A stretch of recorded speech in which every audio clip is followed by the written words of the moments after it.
Right now is a very odd time to be a Star Wars fan. The mainline movies, episodes 7, 8, and 9, have been heavily polarizing and outright decisive, some people loving aspects of them, and others hating them completely.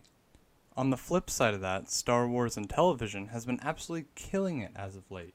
This year, they've dropped season 1 of The Mandalorian, which became the biggest pop culture phenomenon, mainly perpetuated by the raw star power of Baby Yoda.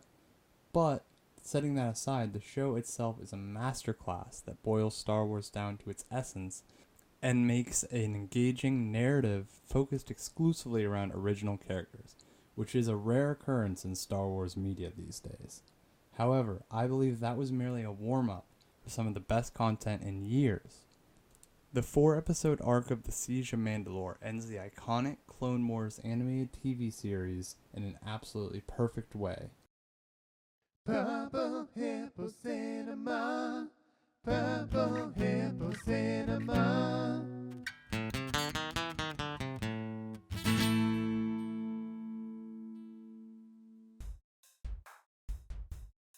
I'll be honest, I was starting to get kind of worried for Season 7 of the Clone Wars. I knew that the Siege of Mandalore was coming, and that seeing these characters in this event would probably be, at very least, good. But through the first 2 arcs of Season 7, I had my doubts that maybe they wouldn't be able to stick the landing as well as I was hoping. I've been burned before. Now, let me start by talking about the Bad Batch arc. And let me just add on that Disney has announced a whole series around the Bad Batch, which seems like a bold choice to me, but whatever. So, any criticism I might have could be resolved in the future. Like a lot of Clone Wars fans, I had watched all of the animatics before the season came out, so watching the Bad Batch arc didn't have a ton of surprises for me. They definitely changed some things, and I believe everything they changed for the better. Like adding this moment that shows that Obi-Wan knows about Anakin and Padme's relationship, which in my opinion does way more in terms of character development and adding to the overall story than Anakin being mad that Padme is painted on the Bad Batch's ship, which was weird to begin with. That being said, I still don't love the Bad Batch story arc. I think it has a lot of positives, the aforementioned development of Anakin and Obi-Wan's relationship, reuniting Echo and Rex, which is yet another moment of what the show does best in humanizing the individual clones, and showing even more moments of Anakin's gradual willingness to use violence as a method of getting results. I honestly feel that my main criticism of the Bad Batch arc comes down to the fact that I really don't like the Bad Batch themselves.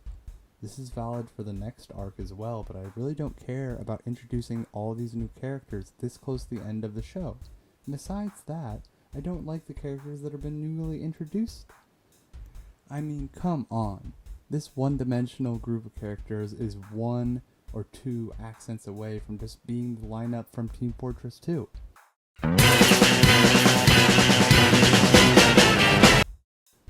Like, these are the most stereotypical ragtag group of unorthodox fighters that could be assembled. And now they're the central focus of a season about trying to tie up loose ends and ending emotional arcs with the series mainstays? Not for me. As for the Martez Sisters art, I think that most people didn't connect with the storyline in the way that the writers were perhaps hoping for. Once again, I have to acknowledge that this arc isn't completely without merit. It shows Ahsoka still reeling from her decision to leave the Jedi Order and unsure how to proceed with her life. It also gives insight as to how regular people view the Jedi, the war, and the Republic as a whole. Their views of the Jedi make the common people's expecting the treachery against the Chancellor much more believable and really fleshes out something that perhaps might have seemed like a bit of an oversight when Return of the Sith initially came out. However, I don't believe that getting this point across to the audience was important enough to warrant taking out 4 episodes and introducing new characters only for them to fall out before the grand finale of the season. I mean, come on, this is the final season, the culmination of so many years of watching this show, having it get canceled, and having it come back, and this is what's getting the attention with so few episodes to go? Even if this arc was great, which it isn't.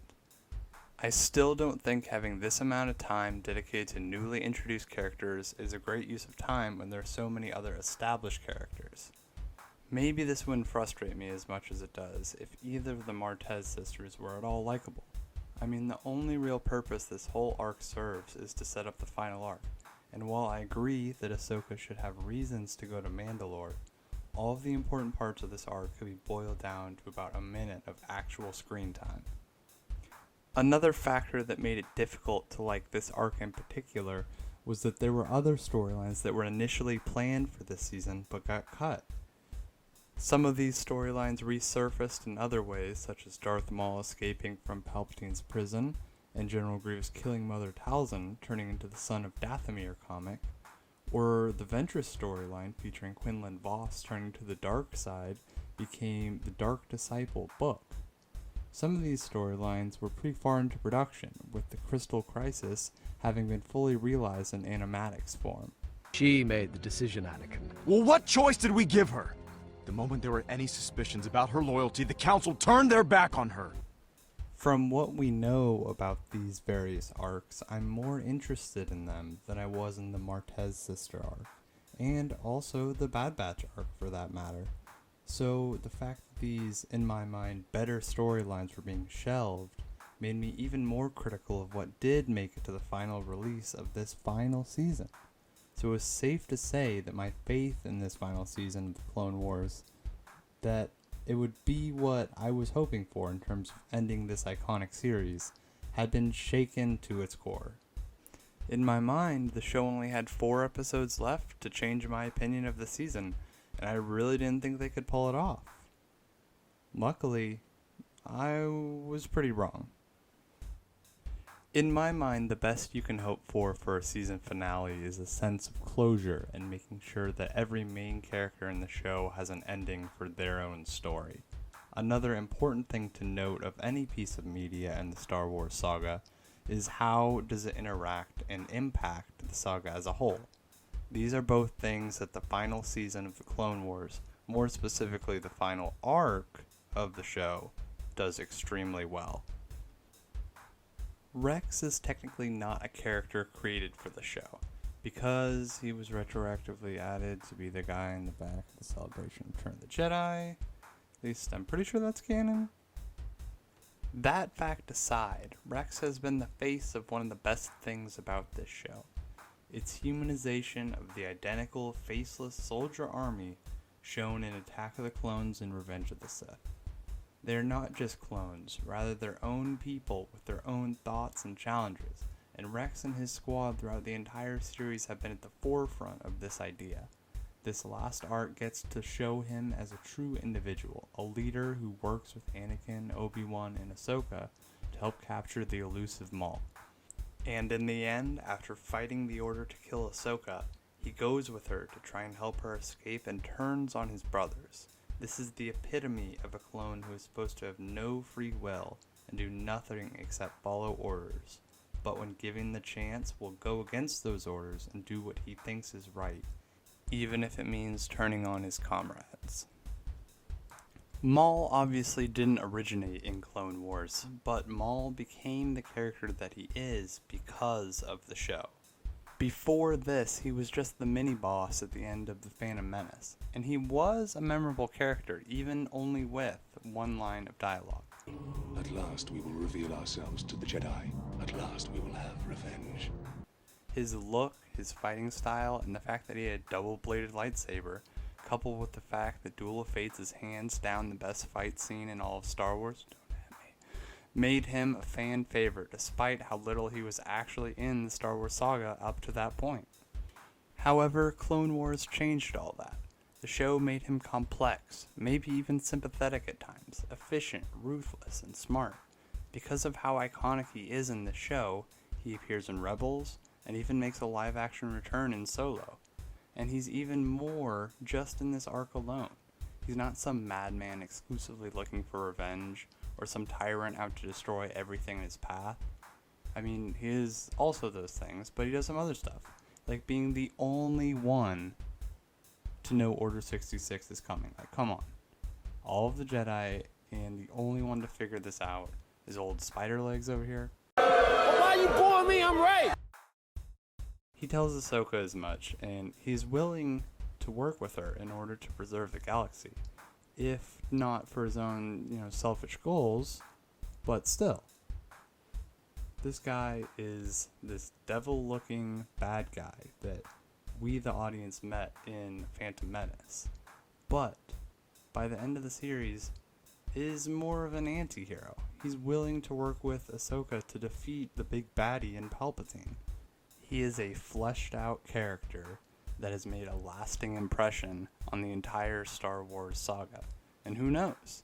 Maybe we'll see him at some point in the future if that Obi-Wan show ever happens. And while this is a show that has lots of beloved Star Wars characters, the main character is without a doubt Ahsoka. Her arrival is the kicking off point for the entire show, and her journey from cocky, inexperienced Padawan to disenfranchised, battle-hardened Jedi has been the main story that holds the show together. These final episodes do her justice by picking up almost exactly where they left her, scared and alone, having made the decision to leave the Jedi Order following her accusal of planning a terrorist attack. After meeting two sisters in the lower levels of Coruscant, she learns how the common folk view the Jedi. I've already touched on how this is the best and perhaps only redeeming part of the detour in Ahsoka's journey before reaching the main goal of the Siege of Mandalore arc. This arc continues the main themes and points that Ahsoka has been growing into throughout the show. She sees that there are flaws with the Jedi in the way they do things and the way they treat people. This is frustrating and flawed, and she realizes that now. She knows that Anakin has these feelings as well, and these moments between the two of them go a long way into easing some of the transition from Anakin to Darth Vader. You can see how far her views of the Jedi have come, with her willingness to hear him all out when she's finally able to confront him, and to the fact that she would seriously consider working with him, a known Sith Lord. A move that we can assume none of the members of the Jedi Council would have even thought about for a second. She is no longer a Jedi, and while she still may subscribe to their beliefs in kindness and compassion, she is willing to look at things from another point of view now.